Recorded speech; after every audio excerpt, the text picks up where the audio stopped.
জনগণের রায়ের প্রতি সম্মান দেখান, 70% মানুষের রায় মেনে নিন, গণভোটের রায় বাস্তবায়ন করুন। যদি না করেন, আমাদের লড়াই সংসদের ভিতরেও চলবে, খোলা ময়দানেও চলবে ইনশাআল্লাহ। আসসালামু আলাইকুম ওয়া রাহমাতুল্লাহ। আমি শুধুমাত্র আপনাদের কাছে, দেশবাসীর কাছে, শহীদ পরিবারের কাছে, জুলাই যোদ্ধাদের কাছে আমাদের দেওয়া ওয়াদা, অঙ্গীকার আরেকবার পুনর্ব্যক্ত করার জন্য এখানে দাঁড়িয়েছি। সংসদের ভিতরে সরকারি দল, বিরোধী দলের এমপিরা যখন কথা বলেন, তখন সকলেই জুলাই যোদ্ধাদের কথা বলেন, কেউ কেউ শরীফ উসমান হাদি শহীদের কথাও বলেন, কিন্তু কার্যত আমরা সরকারি দল থেকে তার উল্টাটা দেখতে পাই। দুইটা ভোট একসাথে হলো, একটা ভোটের রায় তাদের পক্ষে গেল, মেনে নিলেন। তারা দাবি করেন 51% মানুষ তাদেরকে ভোট দিয়েছে। আরেকটা ভোটে জনগণ 70% গণভোটে হা বলেছে। তারা 51% মানেন, কিন্তু 70% মানেন না। এটা লজ্জার, এটা দুঃখের। ওই 70%-এর রায় যেদিন বাস্তবায়ন হবে, বাংলাদেশ থেকে সত্যিকার অর্থে সেদিনই স্বৈরতন্ত্র বা ফ্যাসিবাদ বিদায় নেবে। বিএনপি প্রত্যেকটি বিষয়ে পতিত, পালিয়ে যাওয়া ফ্যাসিবাদের রাস্তা ধরে হাঁটা শুরু করেছে। আমরা একসাথে মজলুম ছিলাম। বিনয়ের সাথে বলতে চাই, হাজার চেষ্টা করেন ওই আওয়ামী লীগ হতে পারবেন না, দুর্বল আওয়ামী লীগ হতে পারবেন। সেই আওয়ামী লীগ যারা জাতিকে নিয়ে, বিরোধী দলকে নিয়ে ব্যঙ্গ বিদ্রুপ করত, আজকে তারা কোথায়? আপনারা একই কাজ শুরু করেছে। যে আওয়ামী লীগ তাদের পুষ্য লাঠিয়ালদেরকে দিয়ে সমাজের বিভিন্ন জায়গায় কর্তৃত্ব কায়েম করেছিল, সেই আওয়ামী লীগের পাশে তাদের দুঃখের দিনে কোনো লাঠিয়াল এসে দাঁড়াতে পারেনি। আফসোসের বিষয়, রাষ্ট্রের মৌলিক যে সমস্ত জায়গায় পরিবর্তন দরকার, সুশাসন কায়েমের জন্য, সত্যিকারের স্বাধীনতার স্বাদ জনগণকে দেওয়ার জন্য, প্রত্যেকটি বিষয়ে বিএনপি বিরোধিতা করে চলছে। এটি জাতির সাথে সুস্পষ্ট প্রতারণা। তারা তাদের দেওয়া 31 দফা কর্মসূচি সংস্কারের, তাদের ইশতেহার, এটারও তারা বিরোধিতা করছে। আমার মনে হয় তারা যে বিরোধিতা করছে, এই জ্ঞানটাও বোধহয় তারা হারিয়ে ফেলেছে।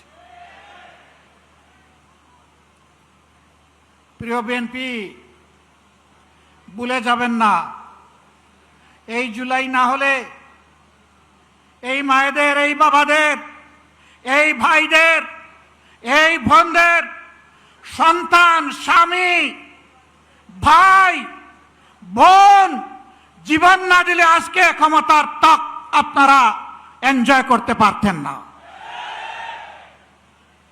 তক্তে বসে ভুলে গেছেন? আপনারা আগেই ভুলেছিলেন। শহীদ পরিবার যখন বুকে কষ্ট নিয়ে কান্নাকাটি করছিল, শহীদ পরিবারের কাছে তখন আপনাদের ছুটে যাওয়ার সময় ছিল না। আপনারা 5 আগস্টের পর 7 আগস্ট পার্টি অফিসের সামনে দাঁড়িয়ে বললেন, আমাদেরকে নির্বাচন দাও, আমরা ক্ষমতায় বসতে চাই। শহীদ পরিবারের দুঃখ আপনাদের অন্তরকে স্পর্শ করে নাই। আহত পঙ্গুদের নিয়ে আপনাদের কোনো কর্মসূচি ভাবনা জাতি দেখে নাই। আপনারা এই বিপ্লবের বেনিফিশিয়ারি, যারা বিদেশে ছিলেন স্বদেশে আসার সুযোগ পেয়েছেন। এই বিপ্লব না হলে আপনারা বোধহয় কল্পনাও করতেন না দেশে ফিরে আসার। আমার সম্মানিত জেলের সহকর্মী, পার্টনার আল্লামা মামুনুল হক বলেছেন, বিএনপির শীর্ষ নেতারা জেলে ছিলেন, একসাথেই ছিলাম। তারা হতাশা ব্যক্ত করে বলতেন, 41-এর আগে হাসিনা এবং আওয়ামী লীগকে ক্ষমতা থেকে সরানো সম্ভব নয়। 24-এর অভ্যুত্থানের পরে 8 তারিখ যখন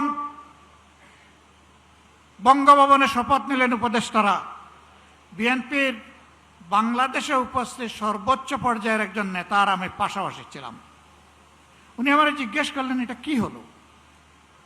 আমি কিছু না বলে আসমানের দিকে আমার এই আঙ্গুলটা উঠালাম। তিনি বললেন, আসলে এটা খোদাই দান, এটাই মিরাকল। সেই খোদাই দান ভুলে গেলেন।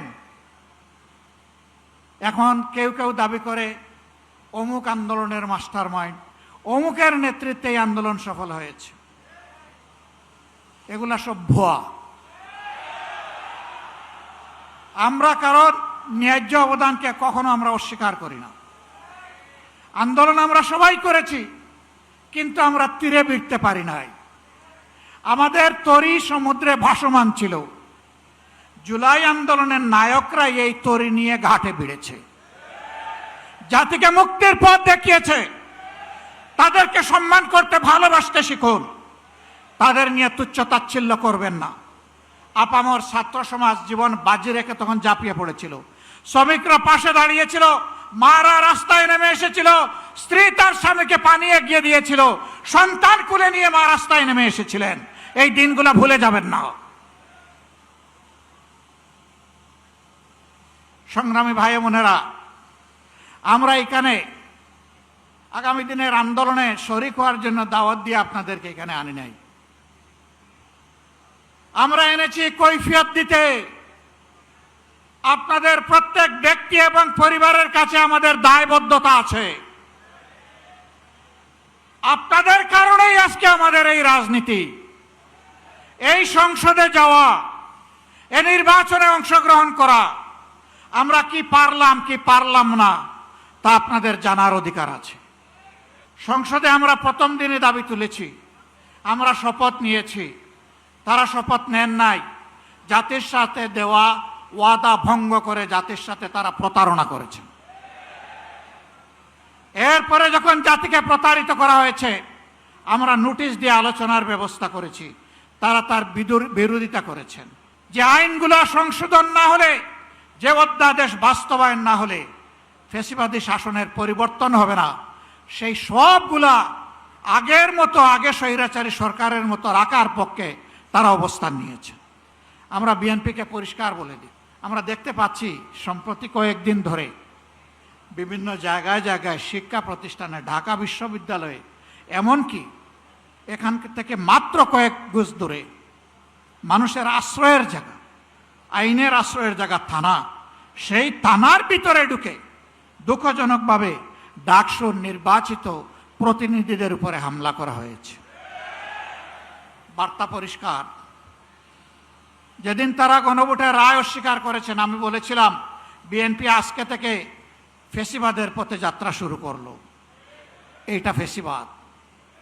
গতকাল আপনারা দেখেছেন নেত্রকোনায় জাতীয় সংসদের নির্বাচিত সদস্য, বাংলাদেশ জামাতে ইসলামীর প্রতিনিধিত্বকারী, জনগণের প্রতিনিধিত্বকারী অধ্যাপক মাসুম মোস্তফার উপরে হামলা করা হয়েছে, গাড়ি ভাঙচুর করা হয়েছে, তার সহযোদ্ধা সহযোগীদেরকে নাজেহাল করা হয়েছে।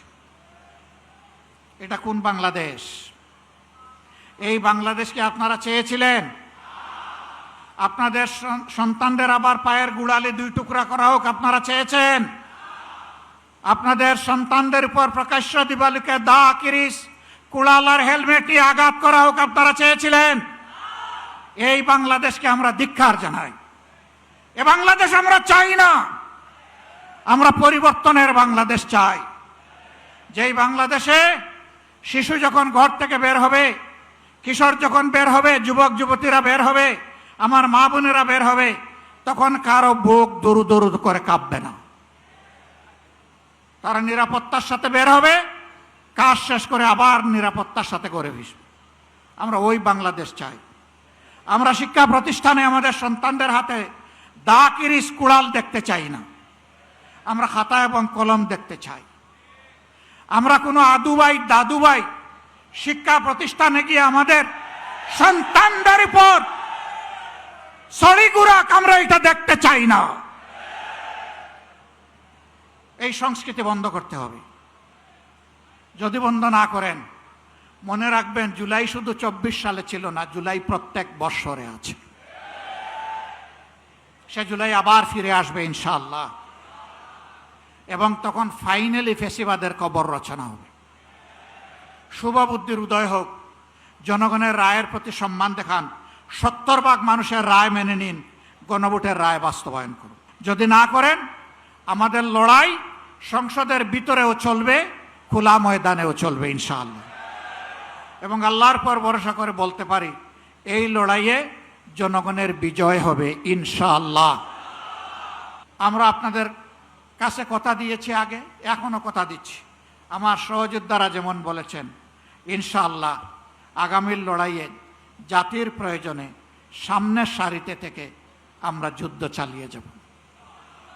আমাদের জীবনটা আল্লাহর জন্য, মানবতার জন্য, দেশের জন্য, জাতির জন্য। আল্লাহ যদি কবুল করেন গর্বিত শহীদ হয়ে দুনিয়া থেকে বিদায় নিব ইনশাআল্লাহ।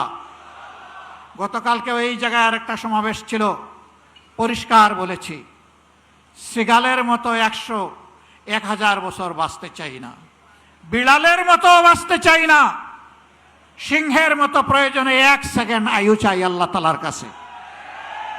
ওইটাই গর্বের। ইনশাআল্লাহ জনতার বিজয় হবে।